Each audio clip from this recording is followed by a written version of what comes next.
adultas que lograron superar la violación, que lograron superar la violación, pero hay otras que no lo superaron. Y hay tres cosas en su vida: puede ser vergüenza, puede ser culpa o puede ser odio. Y esas personas que no superaron esa violación, con el tiempo se convierten en violadores. Eso es lo que pasa cuando hay culpa y cuando hay vergüenza. Chicos o chicas que desde muy pequeños fueron abusados sexualmente, y casi siempre es por el papá, por el tío, por el primo, inclusive por la propia mamá. Y viene una vergüenza, viene una culpa. Vemos también, por ejemplo, dentro de la violación, empieza a recordar: es que no te vistas así, es que no andes por esos lugares, es que deja de juntarte con ese tipo de personas.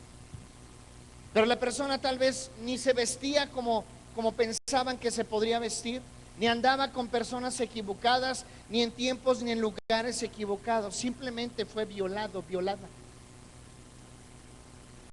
Y son personas que empiezan a preguntarse: ¿por qué?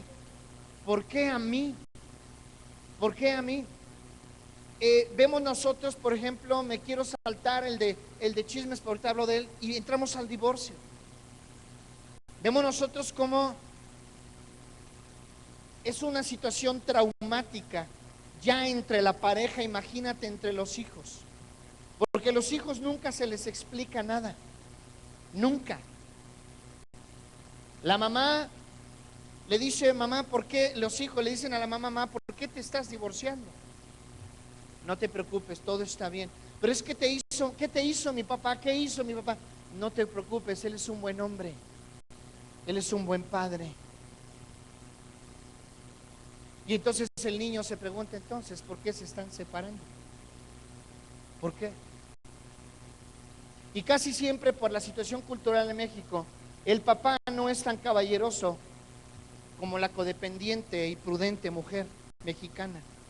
Y el papá va y le dice: es que tu madre está loca, es que tu madre no me entiende, es que tu madre ya me fastidió, es que tu madre ya me hartó, es que vivir con tu madre es un martirio.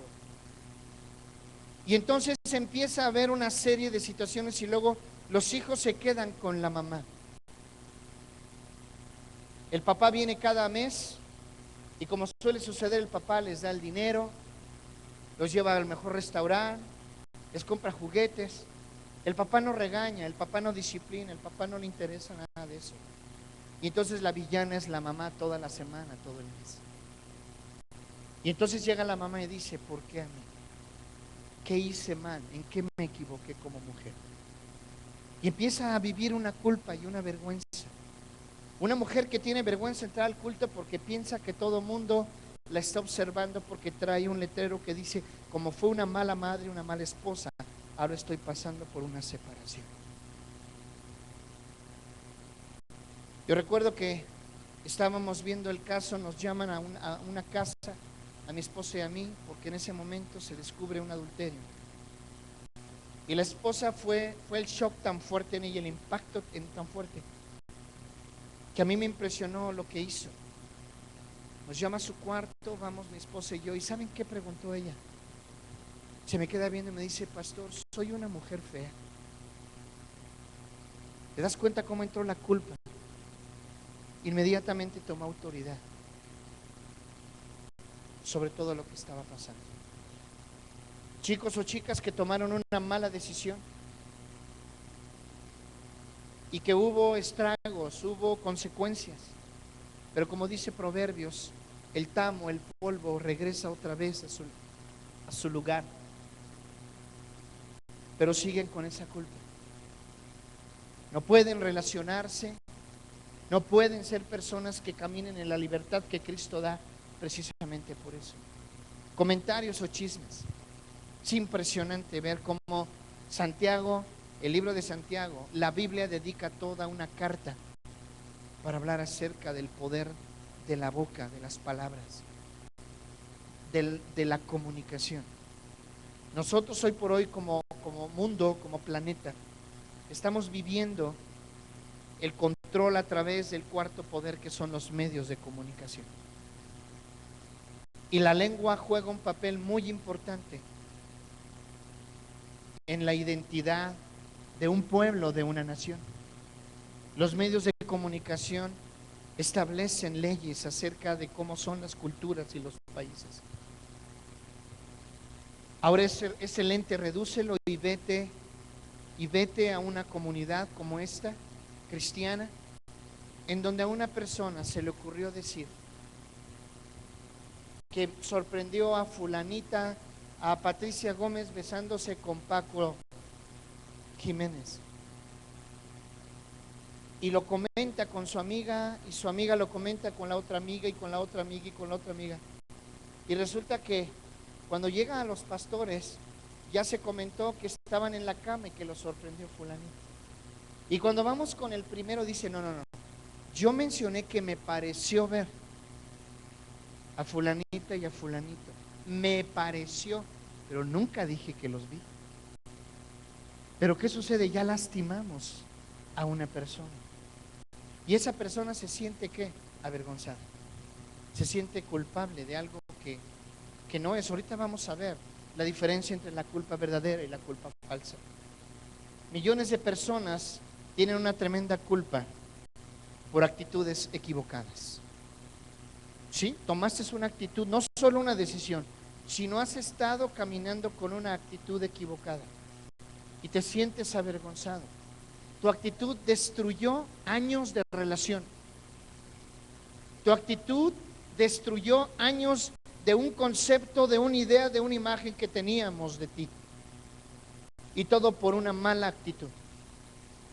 Porque cometiste el error de no ser prudente en el momento para actuar.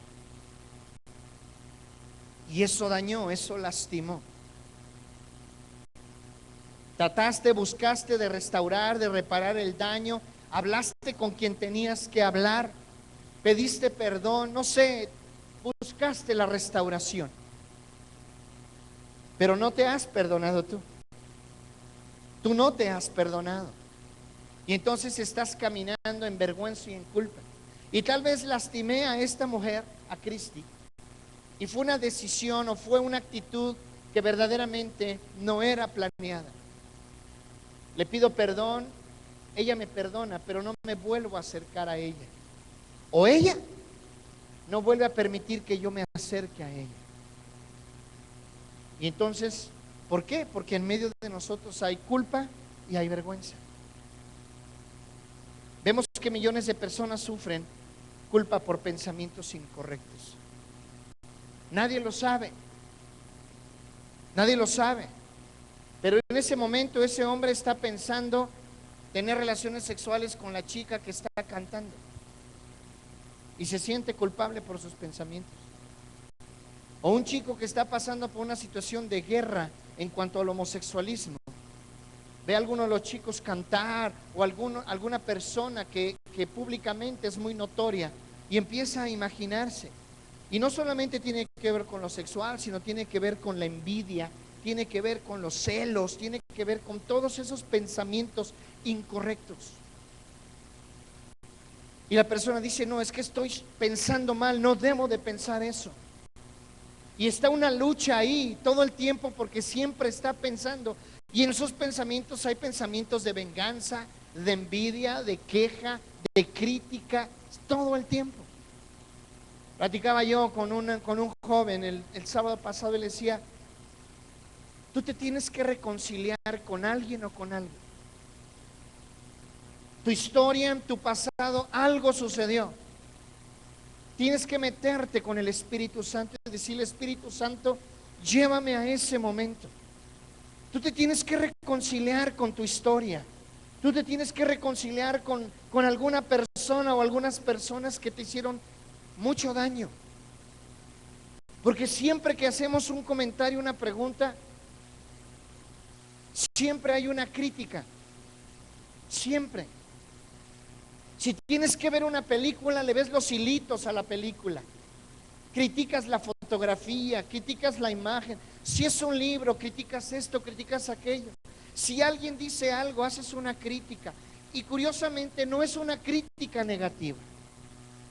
En apariencia es una crítica reconstructiva o es una observación simplemente de una persona que es muy observadora. Pero cuando vemos nosotros y